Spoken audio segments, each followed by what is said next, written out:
Widespread discrimination at the highest levels of Canada's public service was revealed today in a new report, and employees are said to be too frightened to speak out. CTV's Judy Trin has looked at the findings. And Judy, what led to this report being released? Sandy, this report is only coming to light more than a year after it was completed because of an access to information request put in by a coalition against workplace discrimination. A federal workplace report reveals that systemic racism is entrenched in the Privy Council Office. The PCO is the highest government department that directly supports the Prime Minister and his cabinet.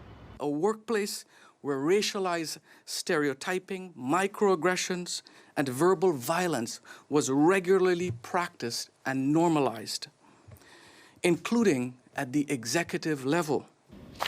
The 20-page report on the Safe Space Initiative reveals that employees of color were afraid to speak out on diversity issues.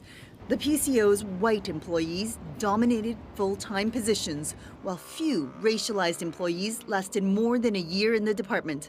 Although more visible minorities have been hired since 2019, the Coalition Against Workplace Discrimination says that's just window dressing. Black, Indigenous, and racialized employees experience a very, very different public service without the same opportunities for career advancement, trapped in a revolving door of tokenism. The PCO is responsible for setting the example for 137 federal departments and agencies. Its policies impact more than 270,000 Government of Canada employees.